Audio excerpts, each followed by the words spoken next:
जय हिंद दोस्तों, सैनिक समाचार में आपका हार्दिक स्वागत है। सबसे पहले बात करता हूं हेडलाइंस की। हेडलाइंस में सबसे पहले इंपॉर्टेंट खबर जो है OROP2 और पेंशन रिवीजन के ऊपर एक पहेली बनता जा रहा है। आखिर क्या ये मामला कोर्ट में फिर जाएगा? दूसरी बड़ी बात कहते हैं कि JCOR के लिए NCC पोस्टिंग होने जा रही है खत्म, और गुस्से में है भारतीय सेना, हर राज्य को चाहिए सैनिक, आखिर क्यों?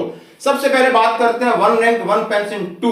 बहुत लंबी लड़ाई लड़ने के बाद अब मान लो ऑनरेबल सुप्रीम कोर्ट ने एक आदेश दिया, और ये आदेश मिलता है 16 मार्च 2022 को कि 1 जुलाई 2019 से सभी की पेंशन रिवीजन किया जाए और उनको एरियर दिया जाए। 3 महीने का टाइम था और वो टाइम हो रहा है 16 जून 2022 को खत्म। अब इसके बीच में होता क्या है कि बीच में पहले एक असमंजस की स्थिति रही कि क्या रिव्यू पिटीशन डाला जाएगा, जो कि 1 महीने के अंदर डालना था, और उसकी बिना कोई खबर, आप समझ सकते हो जो हमारे एक्स सर्विसमैन लीग्स हैं इनको ये चीजें पसंद नहीं आई, और उन्होंने धीरे से चुपचाप ये आपने 13 अप्रैल को रिव्यू पिटीशन दायर कर दिया। फिर बहुत सारी टेबलें चलती हैं, ये बनने वाला है, वो बनने वाला है, लेकिन दोस्तों आप समझदार हैं, मेरे व्यूअर समझदार हैं। आज मैं आपके साथ एक बात शेयर करना चाहता हूं। यानी एक लेटर जो दिया था 21/5 को मेजर जनरल सतवीर साहब रिटायर्ड, उन्होंने दिया था, और उसका जवाब 3/6/2022 को PCD इलाहाबाद की तरफ से आता है। उसके संदर्भ में उन्होंने पूरा ये व्याख्यान लिखा है, और नीचे क्या लिखा है कि जैसे ही गवर्नमेंट ऑफ इंडिया मुझे कोई आदेश देगी, वो आदेश विचाराधीन होगा और हम उस पर काम करेंगे, यानी अमल करेंगे। ये न्यूज है 3/6 की, आप समझ सकते हो। तो PCDA में इसके ऊपर क्या काम हो रहा होगा आप आइडिया लगा सकते हो दोस्तों।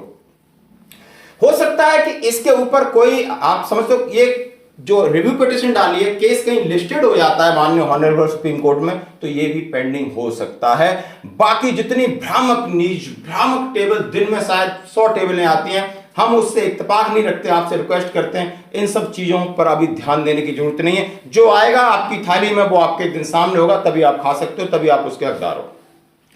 दूसरी बड़ी बात कहते हैं JCOR के लिए NCC पोस्टिंग में रोक। हां जी, ये हवाला दिया गया है कि पहला चीज है कि यूनिट में मैन पावर कम है।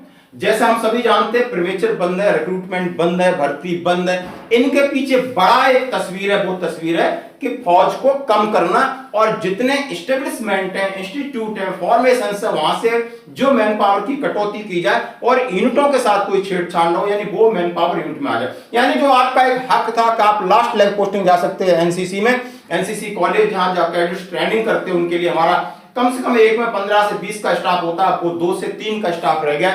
शायद ये मौका अब आपके जीवन में नहीं आएगा दोस्तों।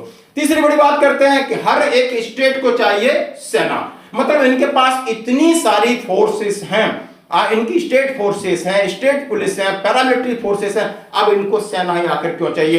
क्योंकि उन्माद फैलाते हैं खुद। आपने धार्मिक उन्माद अभी चल रहा है, आपने कानपुर में देखा होगा, मैं उनके नाम नहीं लेना चाहता, आपने वेस्ट बंगाल में देखा होगा, आपने श्रीनगर में देखा होगा। एक छोटी सी बात के ऊपर और कौन कट रहा है, मर रहा है? वो युवा है, वो बेरोजगार है और वो गरीब है। उसको राजनीति से कोई दूर दूर का लेना नहीं होता, और उसको सही चीज है क्या, मैं किस लिए रोड पर पत्थर फेंक रहा हूं, उसको ये पता नहीं होता। लेकिन ये देश का दुर्भाग्य है कि ये नौजवान अपने हक के लिए, अपने बेरोजगारी के लिए नहीं लड़ सकते, अपनी एजुकेशन के लिए नहीं लड़ सकते, अपनी शिक्षा, अपनी चिकित्सा व्यवस्था के लिए नहीं लड़ सकते, और ये अननेसेसरी लड़ करके माहौल खराब कर रहे हैं। हर जगह चाहिए सिर्फ और सेना। कोई बच्चा कुएं में गिर गया, सेना, कहीं आग लग गई, सेना, अब बचाओ, सेना। फिर बाकी ये फोर्स है किस लिए? ये व्यवस्था खराब करने के लिए। क्या सेना तो फिर गुस्से में आएगी, सेना पे प्रेशर होगा, काम करेगी।